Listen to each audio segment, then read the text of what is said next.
Hello दोस्तों, मैं हूं कीर्तेश नागरे और आप देख रहे हैं कोडिंग कीर्तेश।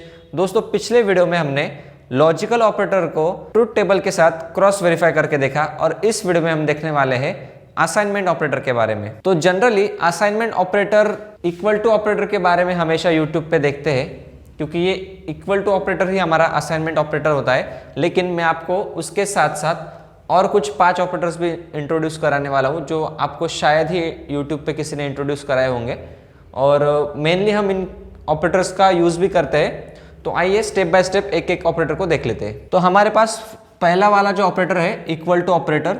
इस इक्वल टू ऑपरेटर की खासियत ये है, एक्चुअल में देखा जाए तो असाइनमेंट ऑपरेटर ये इक्वल टू ऑपरेटर से ही पहचाना जाता है। और सपोज मेरे पास एक ए मैंने वेरिएबल लिया है, उस पर मैंने 10 वैल्यू असाइन कर दी। अब इसको हम क्या बोलेंगे, वैल्यू को असाइन कर दिया। तो ये इक्वल टू ऑपरेटर का काम क्या हुआ कि ए को 10 वैल्यू असाइन कर देना। देखो, प्रोग्रामिंग लैंग्वेज में कभी भी आप देखोगे दो ऑपरेंड्स के बीच अगर कोई इक्वल टू ऑपरेटर आता है, अगर दो ऑपरेंड के बीच कोई इक्वल टू ऑपरेटर आता है तो उसका data flow right to left इस तरह से होता है। अगर मेरे पास सपोज b नाम का एक वेरिएबल है और उसमें मुझे 20 वैल्यू असाइन करनी है, तो इसका मीनिंग क्या हुआ, b इक्वल टू 20 मतलब क्या, 20 वैल्यू b वेरिएबल को असाइन की गई है। तो इक्वल टू ऑपरेटर का मीनिंग यही होता है कि कोई भी वैल्यू आपको वेरिएबल के लिए असाइन करनी हो तो उस कंडीशन में आप इक्वल टू ऑपरेटर का यूज कर सकते हो, और इसको ही हम असाइनमेंट ऑपरेटर भी बोलते हैं। तो हमने अभी इक्वल टू ऑपरेटर के बारे में जानकारी ली है। नेक्स्ट हम चलते हैं प्लस इक्वल टू ऑपरेटर के तरफ। प्लस इक्वल टू ऑपरेटर क्या होता है, समझो मेरे पास एक इंटीजर वेरिएबल है ए, जिसको मैंने 5 वैल्यू असाइन की है, और दूसरा एक वेरिएबल है बी जिसको मैंने 6 वैल्यू असाइन की है। तो अभी मुझे इसको किस तरह से लिखना पड़ेगा, a equal to A plus b. अभी आपने लास्ट टाइम हमारा जो अरिथमेटिक ऑपरेटर का वीडियो देखा होगा, उसमें आपको पता चला होगा कि मैंने दोनों का आंसर स्टोर कराने के लिए एक और तीसरा वेरिएबल लिया था। लेकिन यहाँ पर मैंने क्या किया है कि ये जो ए है उसी को यहाँ पर फिर से यहाँ पर लिख लिया है। अभी आप थोड़ा कंफ्यूज हो जाओगे आखिर ये माजरा क्या है, तो कोई दिक्कत वाली बात है नहीं। ए प्लस बी मैंने आपको पिछले इक्वल टू ऑपरेटर में भी बोला था कि अगर मेरे पास कोई भी एक वेरिएबल है, उसको अगर मैं कोई वैल्यू असाइन करता हूँ तो डेटा फ्लो मेरा राइट टू लेफ्ट जाएगा, मतलब राइट साइड में जो वैल्यू है उसको लेफ्ट साइड वाले वेरिएबल में स्टोर किया जाएगा। वैसे ही यहाँ पर मेरे पास ए है, एक ए वेरिएबल में मैंने 5 वैल्यू को स्टोर किया है, बी में मैंने 6 को स्टोर किया है। दोनों का होगा एडिशन, और फिर जो एडिशन आएगा उसको इस तरह से लिखा जाएगा, और फाइनली 11 वैल्यू को ए वेरिएबल में स्टोर किया जाएगा। तो इस तरह से प्लस इक्वल टू ऑपरेटर मेरा वर्क करता है। तो अभी आपको ये कंसेप्ट समझ में आ चुका होगा। तो ये जो हमारा प्लस इक्वल टू ऑपरेटर है सेम ऐसे ही वर्क करता है। जैसे अभी ये जो मैंने आपको कंसेप्ट एक्सप्लेन किया, इसको मैंने 3 लाइन में एक्सप्लेन किया है, लेकिन आपको इसको लिखते समय बस इस तरह से लिखना है, a plus equal to B. मतलब इसका जो डिस्ट्रीब्यूशन है वो कुछ इस तरह से हो जाएगा, a equal to A plus B. और फिर आपकी जो ये 3 स्टेप्स है वो एक ही स्टेप में मैंने कंबाइन करके बता दिया यहाँ पर। सो हमारा प्लस इक्वल टू ऑपरेटर भी यहाँ पर हो चुका है। नेक्स्ट है minus equal to operator. Minus equal to operator कुछ ऐसा रहता है, a minus equal to B. जैसे मैंने आपको बताया था पिछले प्लस इक्वल टू ऑपरेटर में, इसका डिस्ट्रीब्यूशन कैसा होगा, a equal to A minus B. इस तरह से इसका डिस्ट्रीब्यूशन होने वाला है। अगेन मेरे पास इंटीजर वैल्यू है a, जिसको मैंने 5 असाइन किया, b को मैंने 6 असाइन किया है, और फिर जब मेरा कैलकुलेशन का टाइम आएगा तब मैं क्या करूँगा, 5 माइनस 6 ऐसा मेरा कैलकुलेशन होगा। और कैलकुलेशन होने के बाद यहाँ पर जो -6 बचेगा उसको मुझे ए में स्टोर कर दिया जाएगा। तो इसी तरह से मेरा इस ऑपरेशन का आंसर आने वाला है। सेम मेरे पास मल्टीप्लिकेशन इक्वल टू भी है, डिवाइड इक्वल टू भी है, और मॉड इक्वल टू भी है। इन तीनों का ऑपरेशन इसी कंसेप्ट से जाएगा। सो मैं इसको आपको अगले वीडियो में प्रैक्टिकली भी करके दिखाऊंगा। तो इस तरह से हमने असाइनमेंट ऑपरेटर को कंप्लीट कर लिया है और अभी चलते हैं next operator increment decrement operator की तरफ। तो हम अभी इंक्रीमेंट डिक्रीमेंट ऑपरेटर के बारे में जानकारी लेने वाले हैं।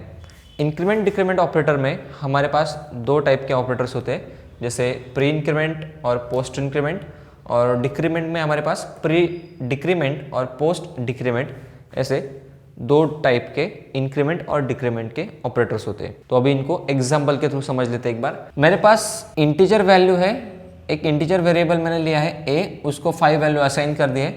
अभी इंक्रीमेंट ऑपरेटर क्या करता है, मेरे पास प्लस प्लस है, प्लस प्लस क्या करेगा, किसी भी वैल्यू को 1 से इंक्रीमेंट करेगा। अगर मेरे पास प्लस प्लस a है और मेरी a की वैल्यू 5 अगर है तो उसको वो क्या करेगा 1 + 5 इस तरह से परफॉर्म करेगा और फिर उसका मुझे फाइनल आंसर मिलेगा 6। अभी उसी जगह पे मेरे पास प्लस प्लस a की जगह पे a++ है तो क्या होगा, देखो अगर मैं प्री इंक्रीमेंट करता हूं तो प्री इंक्रीमेंट करते समय मेरी वैल्यू पहले ही इंक्रीमेंट होगी और फिर उसके बाद प्रिंट होगी। लेकिन यहाँ पर पोस्ट इंक्रीमेंट में क्या होगा, सबसे पहले तो मेरी वैल्यू यहाँ पर प्रिंट होगी 5 और उसके बाद जब स्टेटमेंट खत्म होगी तो वो स्टेटमेंट खत्म होते होते ही वो उसको इंक्रीमेंट कर देगा। मतलब प्री इंक्रीमेंट में क्या होगा कि मुझे आंसर डायरेक्टली 6 मिलेगा और पोस्ट इंक्रीमेंट में क्या होगा, जब स्टेटमेंट मेरा खत्म हो रहा है तो खत्म होते होते उसको वो 6 में कन्वर्ट कर देगा। अभी हमने प्री इंक्रीमेंट और पोस्ट इंक्रीमेंट के बारे में इंफॉर्मेशन ले ली है। अभी हम प्री डिक्रीमेंट और पोस्ट डिक्रीमेंट के बारे में जानकारी लेंगे। मेरे पास मैं यहाँ पे फिर से एक इंटीजर वेरिएबल लेता हूँ a, जिसको मैं 10 वैल्यू असाइन कर दूंगा और जब उसको मैं प्रिंट करूँगा तो प्रिंट करते समय यहाँ पर %d, अभी आपको %d से आप बिल्कुल फ्रेंडली हो चुके होंगे क्योंकि आपको पता होगा कि %d एक फॉर्मेट स्पेसिफायर है और उसको क्यों लिखा जाता है वो भी मैंने पिछले कुछ वीडियोस में एक्सप्लेन किया है।